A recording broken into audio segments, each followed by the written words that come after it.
ओम शांति। आज 23 जुलाई 2022 के बाबा के अनमोल मधुर महावाक्य सुनेंगे। आज की मुरली में बाबा ने विशेष प्रवृत्ति मार्ग में रहने वाले बच्चों के ट्रस्टी होने की विधि बताई है। बाबा कहे, बाबा के पास दो प्रकार के वारिस बच्चे हैं। एक है जो अपना सब कुछ समर्पित करके माता पिता की परवरिश में पलते हैं, लेकिन बाबा कहे उन्हों की कर्मों की गुह्य गति न्यारी है। दूसरे प्रकार के वारिस बच्चे हैं जो गृहस्थ व्यवहार में रहते हैं, यानी प्रवृत्ति मार्ग में रहते हैं, लेकिन फिर भी अपना सब कुछ बाप के हवाले कर संपूर्ण ट्रस्टी बनते हैं। बाबा की आज की मुरली उन प्रवृत्ति मार्ग वालों के लिए विशेष है कि गृहस्थ व्यवहार में रहते हुए ट्रस्टी होकर के कैसे सब कुछ संभालना है, नष्टो मोहा बनना है, बाप की हर श्रीमत पर चलना है और अपने कर्मों को श्रेष्ठ बनाना है। तो सुनते हैं बाबा के मधुर महावाक्य। ओम शांति। मीठे बच्चे, वारिस बनना है तो सदा खबरदारी रखो कि कोई भी काम श्रीमत के विरुद्ध ना हो। आज की मुरली से प्रश्न है, बाप के पास दो प्रकार के वारिस हैं, कौन से?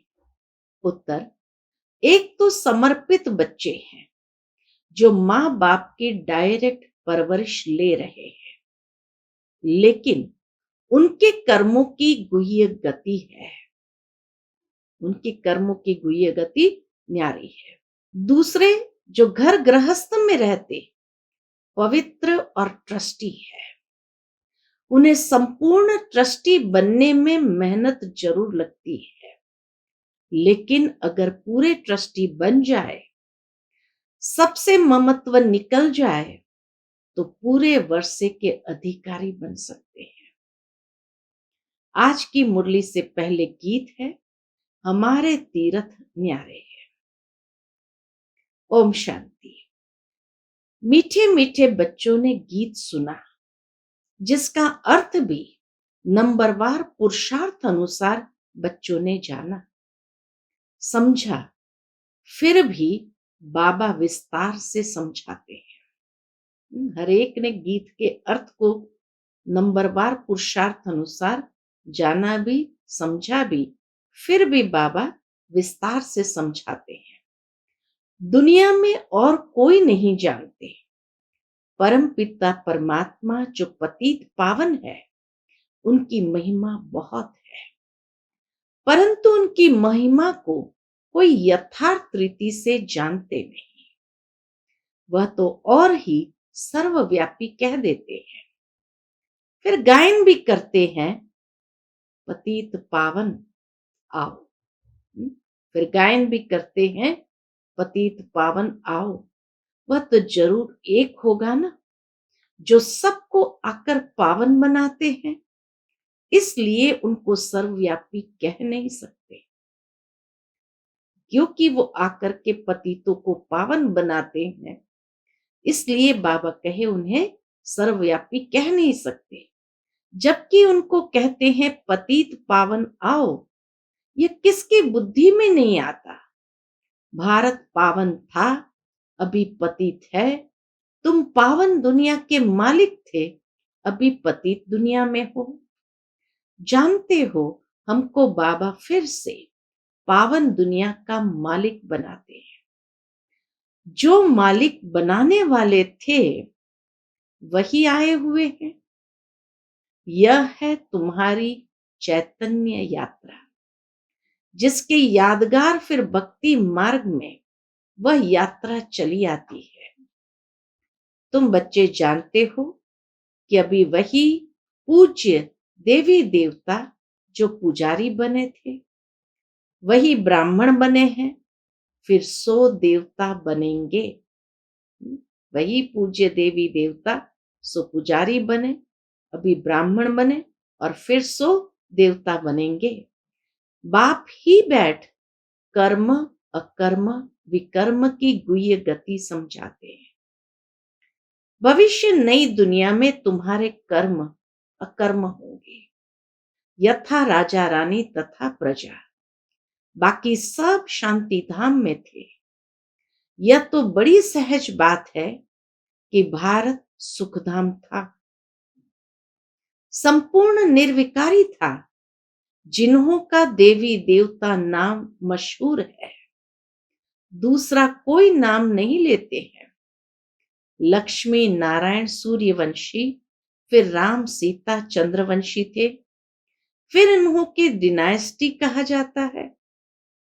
इतनी और किसकी डिनाइस्टी नहीं चलती है जितनी देवताओं की डिनाइस्टी चलती है। सूर्यवंशी चंद्रवंशी डिनाइस्टी चलती, उतनी डिनाइस्टी और किसी की नहीं चलती है।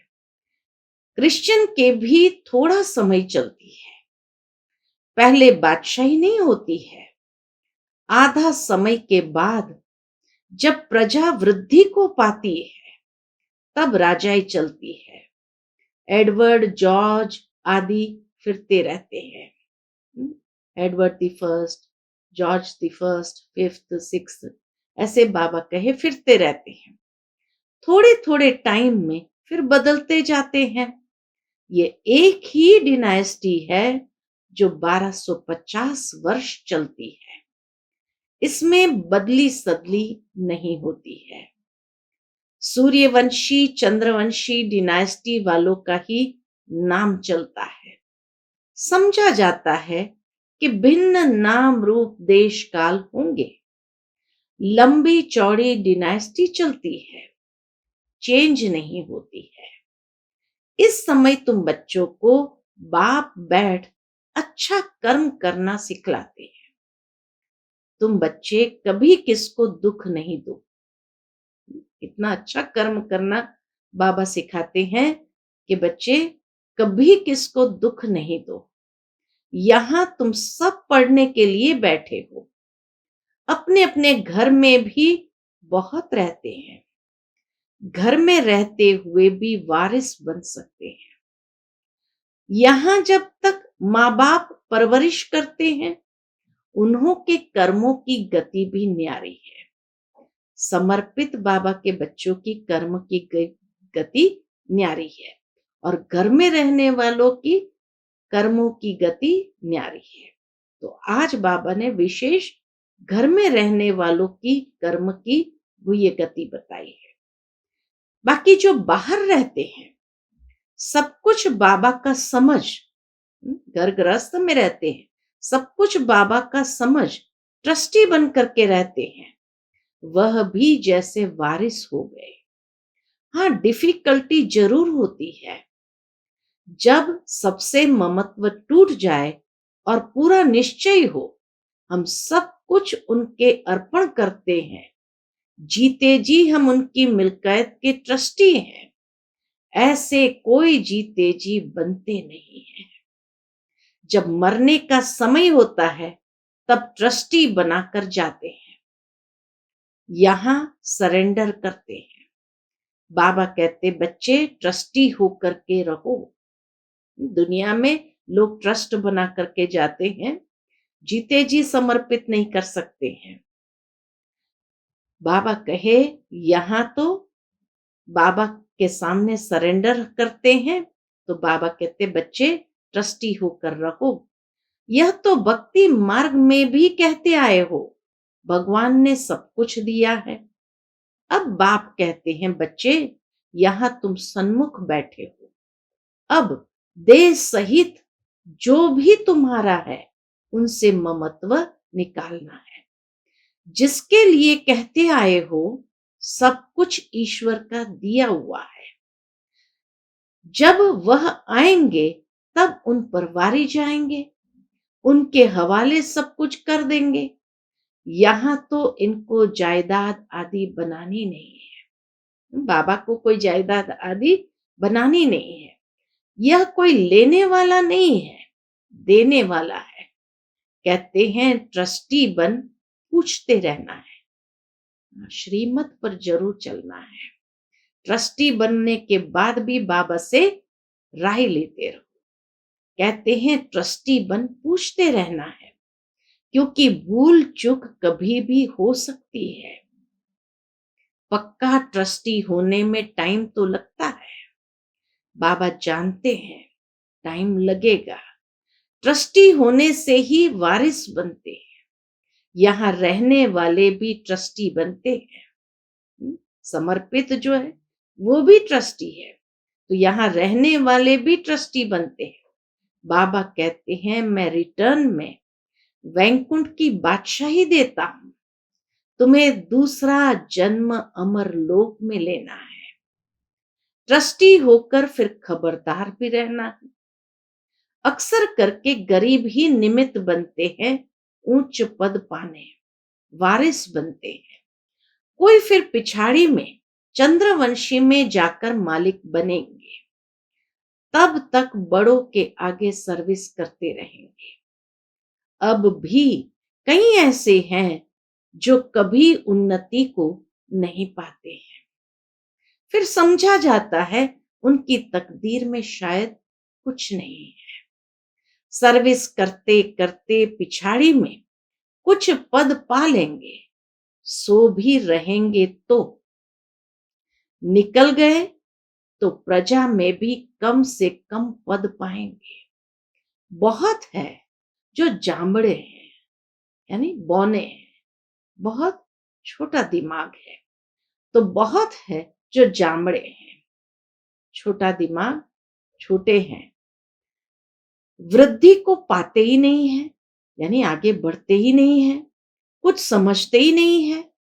कर्म विकर्म की गति बाप ही समझाते हैं। यहाँ कुछ भी अच्छे कर्म नहीं करते। कहीं ऐसे मोटी बुद्धि वाले हैं, जामड़े हैं, बाबा कहे अच्छे कर्म नहीं करते हैं तो विकर्म वृद्धि को पाते जाते हैं। तुम भी कहेंगे यह तो ड्रामा का पार्ट हुआ ना, यह भी चाहिए जरूर। जो राजाई के अंदर रहते नौकरी आदि करते रहेंगे, नौकर फिर उन्नति को पाते पिछाड़ी में राजाई पाएंगे। ईश्वर के पास रहते हुए ऐसे कर्म करते हैं तो फिर सजाएं भी बहुत खाते हैं। समर्पित है, अगर ऐसे उल्टे कर्म करते हैं तो बाबा कहे सजाएं भी बहुत खाते हैं, पद भी नीच मिलता है। इसलिए समझाया जाता है ऐसे ऐसे विकर्म नहीं करो, नहीं तो वृद्धि को पाते रहेंगे। सर्विस कुछ करते नहीं, खाते रहते हैं, पढ़ते भी नहीं। यह कर्मों की गुह्य गति देखो कैसी है। बाप ऐसे कर्म सिखलाते हैं जो स्वर्ग की राजाई पा सके। श्रीमत पर ऐसा कर्म करना है। आसुरी कर्म भी देखते हो, कितने गरीब फिर पापी अजामिल जैसे बन जाते हैं। यहां भी ऐसे बनते हैं। कोई तो बादशाह बनते, फिर कोई दास दासी बन पिछाड़ी में कुछ पद पा लेते हैं। ऐसे भी है, बाप अच्छी तरह जानते हैं। यहां रहते भी अच्छा कर्म नहीं करते हैं तो नशा भी नहीं रहता है। कर्मों की गति बाप बैठ समझाते हैं। यहां रहना है तो कैसे रहना है।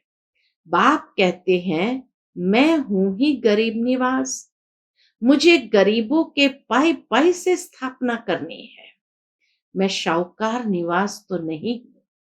अक्सर करके माताएं गरीब होती है, उनके हाथ में कुछ भी नहीं रहता है।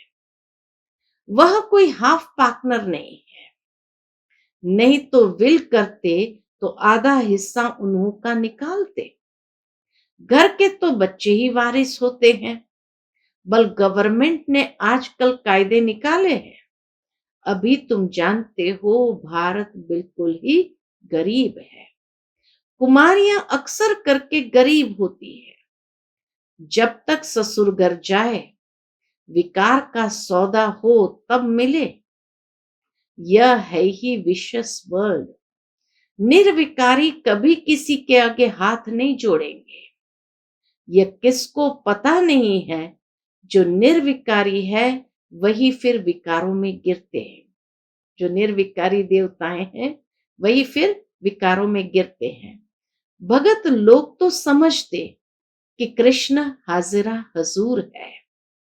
भगवान कभी मरता नहीं है, पुनर्जन्म नहीं लेता। इसलिए श्री कृष्ण को भगवान तो नहीं कहेंगे।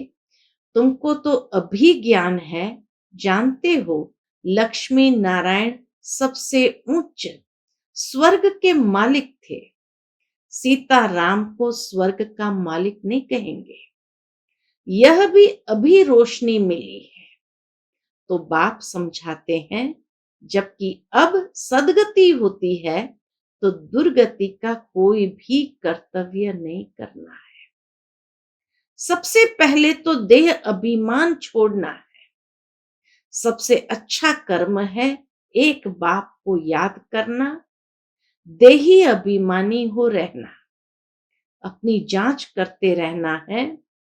कोई विकार तो नहीं आया, लोभ भी नहीं करना है।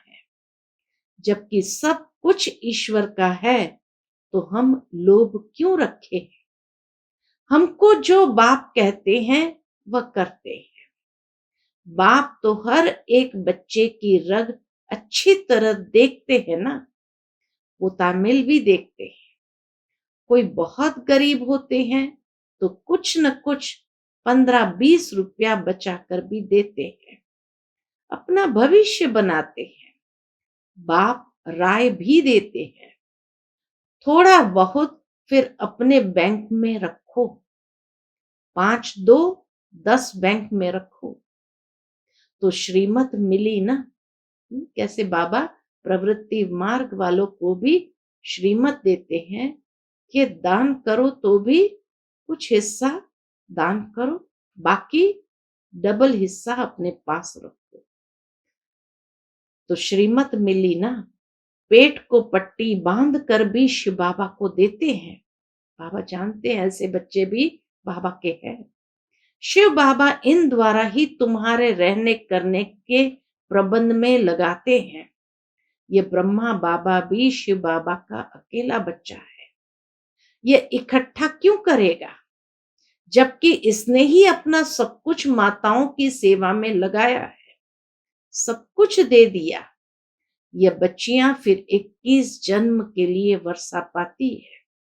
तुम जानते हो हमारे देवी देवताओं का गृहस्थ धर्म पवित्र था, अभी तो पतित बन गए हो। तब बाबा समझाते हैं, यह भी ट्रस्टी हो गया ना। तुम माताओं को ट्रस्टी बना लिया, तुम यह संभालो, ममत्व टूट गया। बाप ने साक्षात्कार करा दिया कि तुम विश्व के मालिक बनते हो, विनाश की तैयारियां भी देख रहे हो। परंतु यह कोई नहीं समझते कि विनाश कराने वाला कौन है। कोई प्रेरक जरूर है, समझते भी है कि विनाश होने वाला है, जरूर भगवान ही होगा।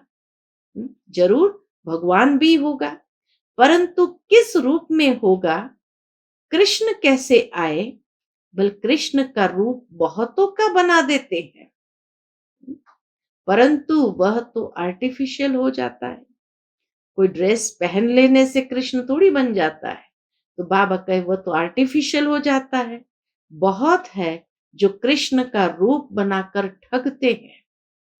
कोई का फिर जड़ मूर्ति में भाव बैठ जाता है, तो वैसे ही साक्षात्कार हो जाते हैं और फिर जाकर उनको चटकते हैं, क्योंकि कृष्ण है मोस्ट लवली बालक स्वर्ग का। उनमें कशिश बहुत है। कृष्ण में कशिश यानी आकर्षण बहुत है। बाबा से बहुत भारी वर्षा लेना होता है। बाप बैठ समझाते हैं कर्मों के ऊपर। बाबा से अगर कोई पूछते हैं तो बाबा झट बता सकते हैं। यह कुछ समझते ही नहीं। कर्म ऐसे करते जो विकर्म हो जाता है। बाबा कहे, बाबा तो झट बता सकते, कर्म ऐसे करते हैं जो विकर्म ही होता है। देह अभिमान बहुत रहता है। देह अभिमान के वश या विकारों के वश कर्म होता तो बाबा कहे वो विकर्म ही होता है। बल शिव बाबा कहते रहते हैं, ऐसे तो शिव बाबा के भगत बहुत है। काशी में भगत बैठे हैं, उन्हों का यह मंत्र है, शिव काशी विश्वनाथ गंगा। अर्थ कुछ भी नहीं समझते हैं। समझते हैं गंगा इनसे निकली है, शिव से गंगा निकली, तो समझते हैं गंगा इनसे निकली है, इसलिए गंगा के कंठे पर जाकर बैठते हैं। समझते हैं हम वहां मुक्त हो जाएंगे। कई भगत इसीलिए अंतिम दिनों में काशी में जाकर रहते हैं, समझते हैं हम वहां मुक्त हो जाएंगे। शिव काशी उच्चारते रहते हैं। फिर दिखाते हैं भागीरथ ने गंगा लाई। क्या गंगा द्वारा पतित से पावन हो जाएंगे? पतित पावन को तो पुकारते हैं ना। वह कौन है? कैसे सहज राज योग सिखाते हैं? ये कोई जानते नहीं। शिव बाबा को कैसे याद किया जाता है, यह भी तुम जानते हो। तुम्हारी है याद की यात्रा। तुम्हारी जिस्मानी यात्रा बंद है। वह होती है जिस्मानी यात्रा, यह है रूहानी यात्रा। बाप कहते रहते हैं, बच्चे घर को याद करो। यह छीछी दुनिया, छीछी पुराना शरीर है। मैं तुम्हारा बाप हूं, तुमको वापस ले जाऊंगा। इस महाभारत की लड़ाई में कितने खत्म होने वाले हैं? इतने करोड़ों मनुष्य है, उनकी आत्माएं कहां जाएगी? अपने अपने धर्म के सेक्शन में स्टार मिसल जाकर रहेंगी। उसे कहा ही जाता है निराकारी दुनिया। वर्ल्ड उसको कहा जाता जहां बहुत रहते हैं। अगर कहे ब्रह्म में लीन हो जाते हैं तो वर्ल्ड तो हुई ही नहीं, वो तो वर्ल्ड हुई नहीं। गाया जाता है निराकारी दुनिया जिसमें आत्माएं रहती है, जिनको फिर पाठ बजाने आना है। यह अविनाशी ड्रामा है। प्रलय तो कभी होती नहीं। सतयुग से कलयुग तक मनुष्य की वृद्धि होती जाती है। वहां दूसरा कोई धर्म नहीं होगा। यहां तुमको नॉलेज का मालूम है, वहां सतयुग में नॉलेज नहीं रहती। इस समय तो बाप आप समान त्रिकालदर्शी बनाते हैं। इस समय बाबा अपने समान हम सब बच्चों को त्रिकालदर्शी बनाते हैं। अच्छा, मीठे मीठे सिकिलते बच्चों प्रति माता पिता बाप दादा का याद प्यार और गुड मॉर्निंग। रूहानी बाप की रूहानी बच्चों को नमस्ते। हम सब रूहानी बच्चों की रूहानी माता पिता बाप दादा को याद प्यार गुड मॉर्निंग और नमस्ते। नमस्ते। शुक्रिया बाबा, शुक्रिया। आज की मुरली से धारणा के लिए मुख्य सार है, पहली पॉइंट, जीते जी देह सहित सबसे ममत्व निकाल ट्रस्टी बनकर रहना है। श्रेष्ठ कर्म करने हैं। कभी भी किसी को दुख नहीं देना है। दूसरी पॉइंट, किसी भी चीज में लोभ नहीं रखना है। रोज अपना पोता मिल देखना है कि मेरे में कोई विकार तो नहीं है। दे अभिमान छोड़ एक बाप को याद करने का श्रेष्ठ कर्म करना है।